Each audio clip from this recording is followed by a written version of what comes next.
Hey everyone and welcome back to Prefusion. I'm Anish and today we'll be solving most of the engineering mathematics questions that came from the instrumentation branch. So these are memory based questions. Few options may be here and there and it may so happen I may miss one of the questions. So please don't moan that why did you miss this question, why did you miss this question, because these are all memory based questions from you guys itself, from the students itself, right? So yeah, so let's start.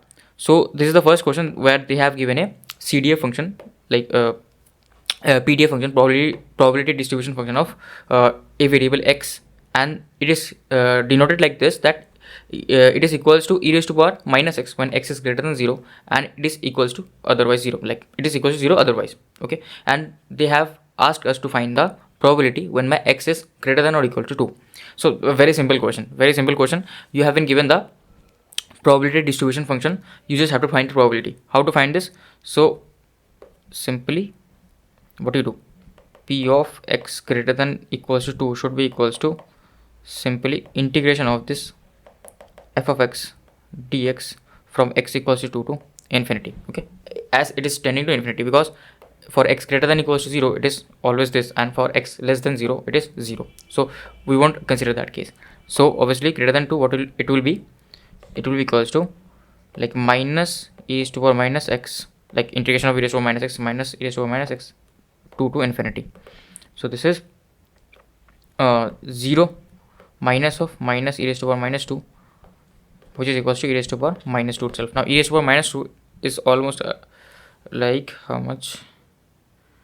To, yeah, 0.135. Okay, almost in this range your e raised to power minus 2 will be. Okay, so this is the answer for this probability question. Very simple question. Now next question is just it has played with the words, nothing else. Like they have given you a matrix A, which is a 3x3 matrix, which is formed by 3 column vectors. What is column vector? Basically whose, sorry, this is I have written wrong, which has 3 rows and 1 column. Like any vector which has like any matrix which has only 1 column, it means column vector, and number of rows can be anything, like 3, 4, 5, any number of rows, but column must be 1, then we say it as column vector. So here it is 3 cross 1, so column is 1. So these are 3 vectors. Now they have also told that the rank of A obtained from those column vectors, like by the column vector. So if we just arrange these 3 column vectors side by side, we'll get a 3 cross 3 matrix. By arranging these column vectors and forming a matrix A, they have told that the rank of that formed matrix A is 3. That means like the rank is 3. That means rank is equals to number of rows equals to number of columns. Hence, what does that mean? Equals to order of A. That means my determinant can't be equals to 0. Okay, if determinant is 0, that means either either 2 columns or 2 rows are dependent with each other. But here as rank is 3, that means all of the columns and all of the rows are independent with each other. So here, like I don't have the options here about v1, v2, v3. You can do the cross verification, like if they have given you v1, v2, v3 in the 4 options, you just have to form a matrix v1, v2, v3, okay, equals to A, and determinant of A should not be equals to 0. Okay, for rank equals to 3, for rank of A equals to 3, then like whichever option satisfies this condition, that v1, v2, v3 determinant is not equal to 0, that will be your answer. I don't have the options, so I won't be able to tell exactly the answer. Okay, so now again we have given a simple integration question. Okay, integration question. So how to solve this? So they have given you one curve, okay, and they have given you one function. So let's first draw the curve. So here what we're observing is x and y are independent of each other. X and y are moving independently. That will also help us. So let's draw the curve x and y. Okay, so I'm moving from 0, 0 to 2, 0. That means I'm moving in the x direction. Y direction, I don't have any displacement. So from 0, 0 to 0, 2. So this is my first point. Next point is, let's name this point as 2, 0. Next point is 2, 1. So I'm moving from 2, this 2, 0 to 2, 1. So in x direction I'm not moving anything because x coordinate is same, but y coordinate I'm moving in 1 unit up. So 1, 1. Okay, Let me just mark this in different color.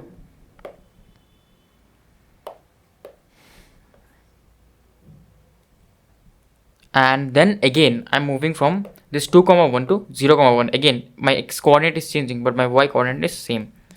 So this is here, and again like it has to like it must come to 0 comma 0 again. So the curve formed by these 4 coordinates, simply it is a rectangle.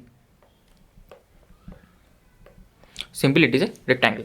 So this is a rectangle, okay, and we are moving like x and y coordinates are independent to each other.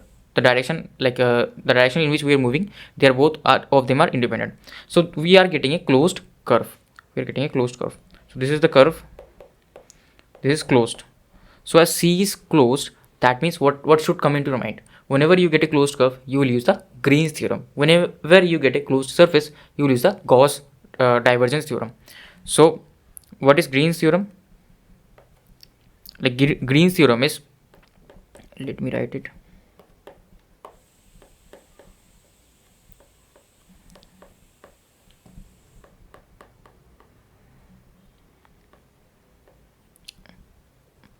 Sorry for the sound. Green's theorem is basically if we have some closed curve, like if we are moving in some closed curve and in the anti-clockwise direction. Do remember we are moving in the anti-clockwise direction. If it becomes clockwise, then just the sign will change. Sign will become negative. I will tell you, anti-clockwise direction. Then if my function is something like this, m dx plus n dy, then this can be written in the format like this. Over the surface, now what is the surface? Surface is this, the surface formed by the closed curve. Double integration of the surface, del m del n del x del n minus del m del y into dx dy. Okay, over the surface integral will do. Now here what is my m and x? My m is e raised to power minus y and x is e raised to power x. So sorry, my n is e raised to power x. So let's solve this. Here my m is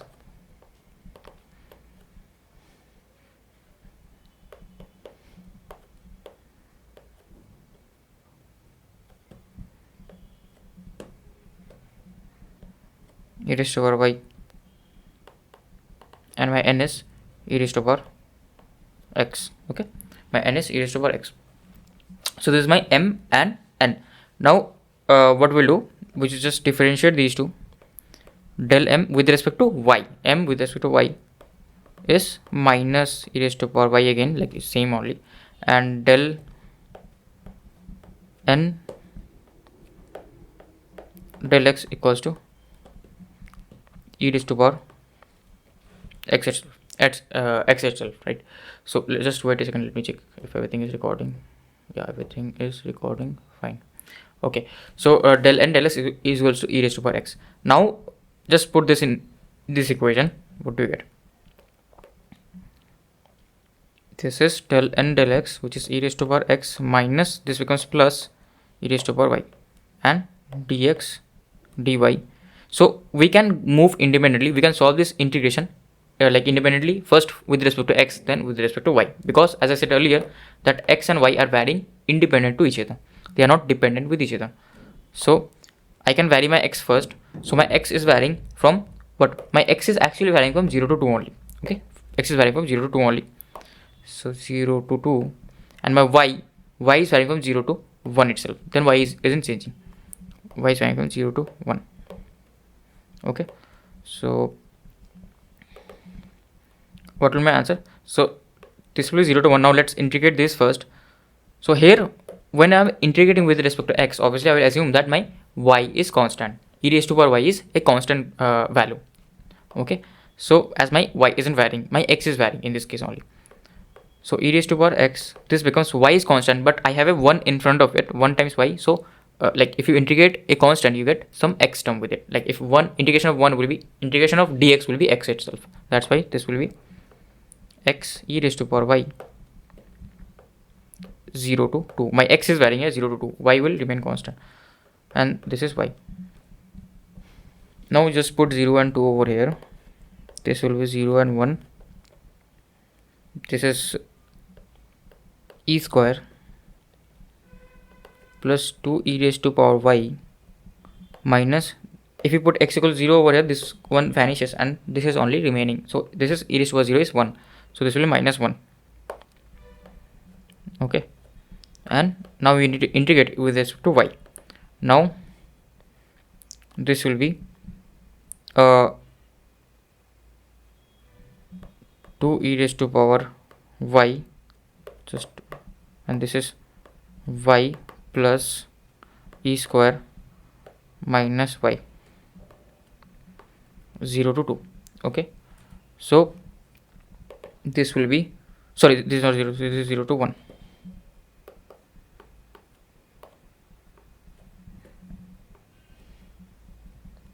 So this is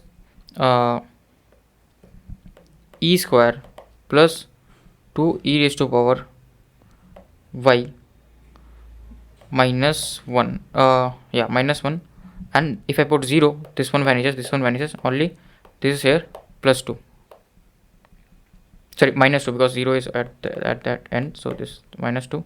So what do we get? We get e square plus 2 e raised to power y minus 3. Okay, so this is a solution for this question. Okay, simple. This is the answer. Okay, this is the answer. Now we have been given another question. So this is a very good question actually. Like this is a lengthy question. Now how can you minimize the time? So obviously there is one method through which, like, you can directly see, like, you have been given a differential equation and you have been given the initial condition. First thing what you'll click in your mind is the Laplace method, right? If you use the Laplace domain and just convert this triple integration, you can easily solve that Laplace domain, and then you, like, what is the question? The differential equation is given and the solution is also given, but the constants aren't given. You have to find the sum of the constant. So what you have to find is C0 plus C2 plus C3 equals to what? You have to find this one. So how can you proceed? So you can use the Laplace method. Laplace method you can use, right? Okay, but for that, what you have to keep in mind is that that obviously the Laplace of this differential equation, you have to remember the derivatives, triple derivatives and all those things. The initial conditions come up. Okay, that you have to remember. And another formula you have to remember is this one: t raised to power n e raised to power minus at ut. The Laplace transform of this is n factorial by s plus a raised to power n. Okay, so this is what you have to remember. So these two things you have to remember. You can solve this question like just with the equations, but I will discuss another method. So what method I will discuss is that just in the time domain itself. So you have been given this equation, okay, and these values also you have been given. So you will use these values. Like obviously there also you will use this value. Here also will use this value. So how will you solve this? Is like, if you don't know the formula, remember the formula or something. So first what you can do is you can directly put y of 0 is given over here. If you put directly y of 0, what do you get? This all this will vanish. This will give 1, and y of t will be equals to C0 itself. So y of 0 equals to C0, okay, from the equation, and y of 0 given that it is 3. So C0 is 3. Okay, we got the first value. C0 is 3. Fine. Now what else can you do? One thing, you know that this equation is given. Now you have been given this y dash of 0, y double dash of 0, okay, and y of 0, but you don't have the value of y triple dash of 0. You will need that because here we have 4 unknowns and only 3 values are given. I need 4 values, right? 4 values to solve this equation. So obviously I will need y triple dash of 0 also. How to find that? Just put 0 in this equation and we will find y triple dash of 0. So your y triple dash of 0 will be simply equals to this 30, because this is going to 1, and this 3 times y double dash of 0, which is equals to minus 47. So at that side, if it goes it becomes plus 47 into 3, and 3 into y dash of 0. So again this is minus, so at that side it will again become plus 3, and simply minus y of 0, which is minus 3 itself. Okay, so this is my y triple dash of 0. So what does it become? So this is 30. Now this is 120 and 141 plus 9 and minus 3. So if we add 6, 147, 147 and 177, y triple dash of 0. Okay, so this is my y triple dash of 0 value. Now how to solve this question further? Now you haven't given this equation. What you do, you can simply differentiate this one. Now you might say that yes, there are so many terms here, so it will be lengthy. I will show you how to minimize the lengthiness, how to minimize it. So first differentiation, okay, simply take the differentiation y dash of t. Now this is like u into v, so differentiation of this is minus e raised to power minus t, which is simply this term itself with a negative sign. If you differentiate this term, first I am differentiating this and keeping this as constant. Then if I differentiate this, it will become minus e raised to power minus t. Simply e raised to power minus t is same, only a minus sign has come up. Okay, I can write this whole term as minus y itself. So this term I can write as minus y of t, because only an extra minus sign have come up. Everything else is same. You write it, you will understand. And what else? Now this term is extra, obviously now I'm keeping this as constant and differentiating this, chain rule. So if I differentiate this one will get vanished and this one will remain. Okay, and obviously this one will remain. So c1, this is plus, is this minus or plus? Okay, this is minus 2tc2 then plus 3c3 square e raised to power minus t. This is it, right? So yeah 3 t square is minus t. Okay, so this is it. So this is the value. So now what you do, you know the value of y dash 0, so you put t equals to 0 over here. So y dash of 0 equals to what? Equals to minus 3. So obviously it may seem a bit lengthy, but if you solve it quickly, it will not take much time. Now you decide like whichever is suitable to you. I'm just giving you another approach to this problem. So this is minus 3, which is equals to minus of y of 0. Now what is y of 0? Y of 0 is given as 3, so it will be also minus 3 here, plus c1, and all of this will get vanished. Okay, and this is 1 itself. So c1 into 1, so c1 equals to 0. So we got another unknown. Now let's solve for the other unknown. Now what we will do, we'll again differentiate this one. Okay, but before differentiating this one, I want to name this as v again. I will use the short trick. Okay, I will name this as v. What I will do, I will do v dash. I will differentiate this whole equation. Okay, as I know, I have to find for t equals to 0 itself. Only t equals 0 is the main condition. So I will also find this v dash of 0, because this will come in handy later stage. Okay, like if you solve this question, now you know how to solve this. So v dash of 0, like v dash of t will be equals to what? Y double dash of t plus y dash of t. Simply differentiating throughout this whole equation. Okay, now what is v dash of 0? V dash of 0 will be y double dash of 0. Okay, what is y double dash of 0? It is minus 47 plus y dash of t, minus 47 minus 3, which is minus 50. Okay, so this is my v dash of 0. This will come in handy. How I'll say? So now what you do, like simply now I'm just differentiating the equation, okay, to get to the relation of y double dash of t. So again differentiating y double dash of t equals to, differentiation of this will be minus y dash of t, minus y dash of t. Now what I will do is, once I have to differentiate this, like this is again chain rule, right? Again I will differentiate this and keep this as constant, and I will differentiate this and keep this as constant. Now if I differentiate this and keep this as constant, what will it become? It will become minus e raised to minus t. Again an extra minus sign will come up and everything else will be same. So this is v of t only. This is v of t only. So I will write this as minus v of t. Okay, and then I will differentiate this and keep this constant. So if I differentiate this, it will become minus 2c2, oh sorry,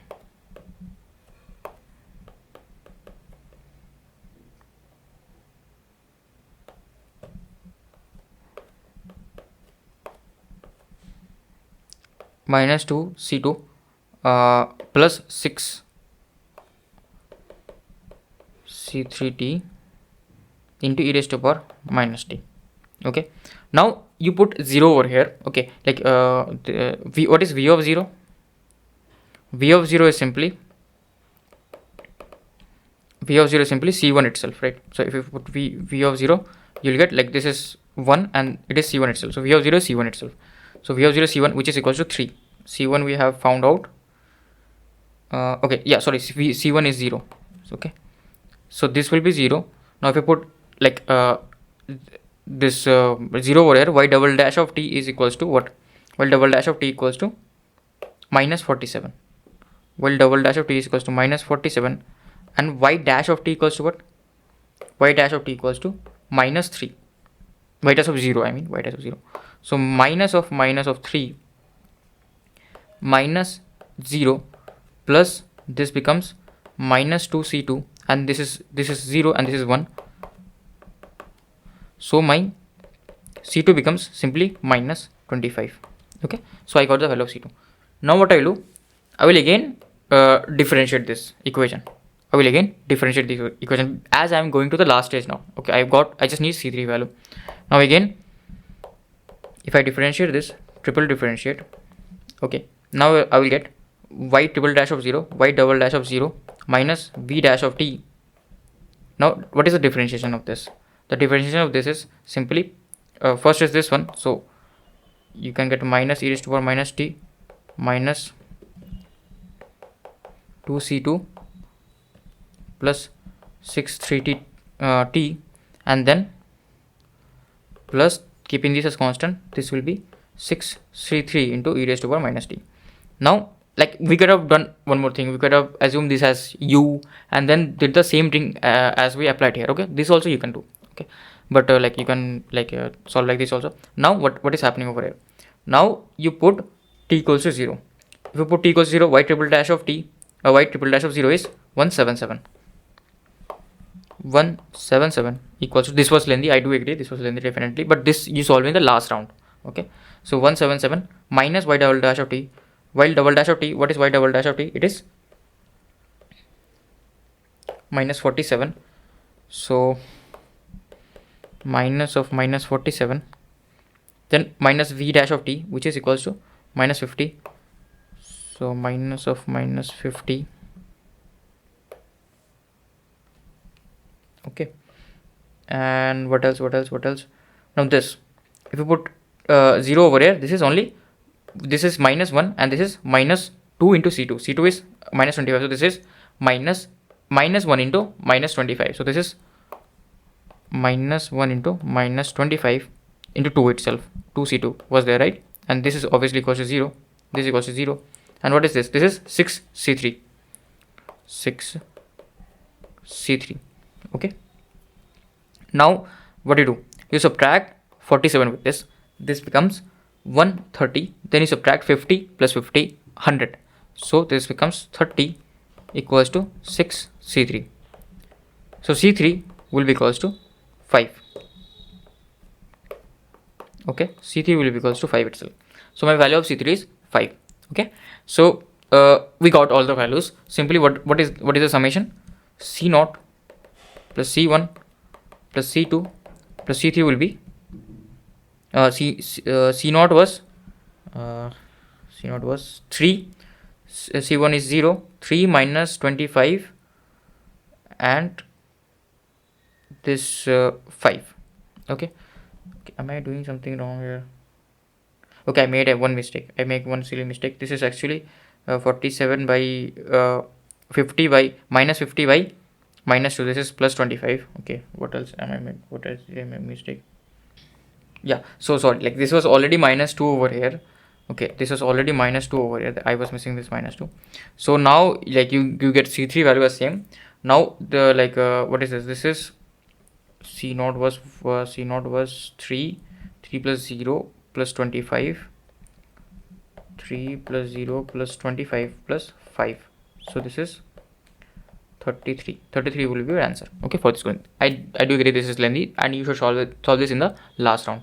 Okay, now let's come to this question. This question is also very interesting, simple only, but if you know the equation of different curves. Okay, so here you have been given like x plus iy, which is equals to z. Okay, which is equals to z, and also z bar is given x minus iy, which is the conjugate. Z bar means conjugate. Now what does the following equation represent? Z bar whole square plus z square equals true. Simply you just write this in terms of x and y, and from there you can deduce. So what is z bar whole square? So simply x minus iy whole square plus x plus iy whole square equals to 2. So it is x square plus y square, because it is minus iy square, I square minus I square y square, I square is minus 1, so plus y square, and then minus 2y xy. This is plus x square. This is this is not plus, sorry. This will be minus, like I square will be minus, right? Sorry, I missed one thing. And minus y square and plus 2i xy equals to 2. So these imaginary terms gets cancelled. We remain with 2x square minus 2y square equals to 2. So my final equation becomes x square minus y square equals to 1. Now if you remember, if one of the coefficients is negative, okay, another one is positive, then and both of them are in square term, this represents hyperbola. Family of curves, this represents hyperbola. Now if my equation is like this, x square a square plus y square by b square equals to 1, like the coefficients are positive over here and they are only in x square terms, okay, then it will represent a ellipse. Okay, now if your a and b both of them are equal, then it will represent a circle. The radius will be same, major and minor axis, the distance will be same. Now another equation? Another equation is if y equals to 4a square, if one of them is in square format, okay, I don't remember exactly, one of them is square format like this, I don't remember the standard form exactly, okay, one of them is square form, then this will represent a equation of parabola. Okay, so yeah, these are the few of the equations, these you can remember.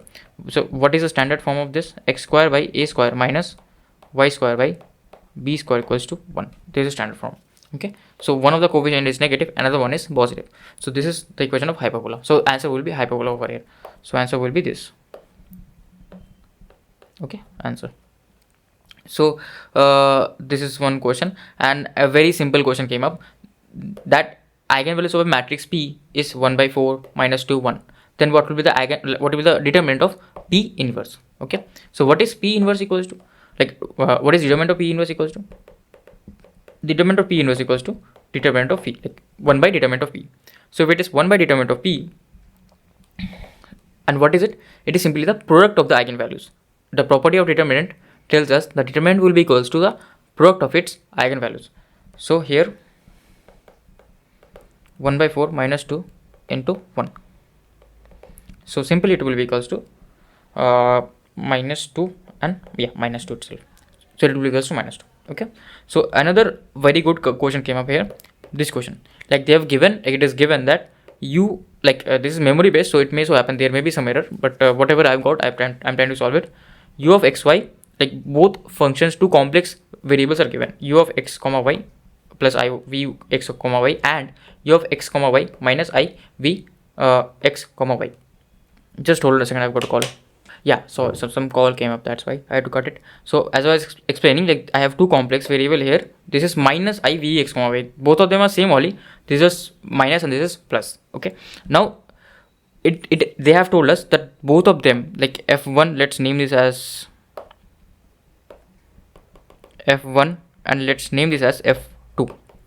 Both of them are analytic. Okay. They have told us both of them are analytic. Then what can I say about u and v of x comma y. Like, I don't have the options. Okay, I will tell you about u and v, and from there you will understand what the correct option can be. I don't have the options. So how to solve this? Now, what we know about analytic functions? For analytic, we know, okay, using the f1 first. For analytic, for a function to be analytic, the partial differentiation of this du dx should be equals to dv dy.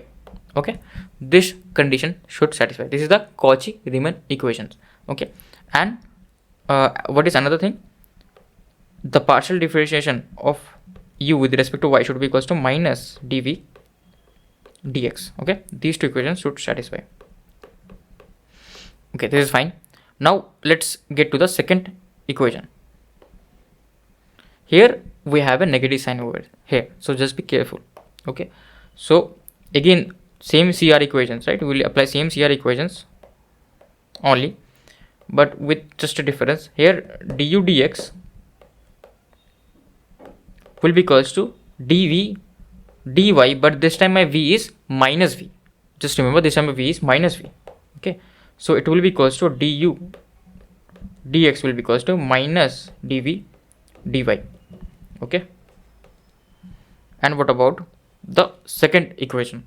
So second equation is du dy should be equals to minus dv dy, but this time my v is minus v. Like, you can name this as v dash, and v dash equals to minus v. That also you can do if you are confused. Minus v by dx. Simply minus can come outside of the differentiation. So my du dy equals to plus dv dx.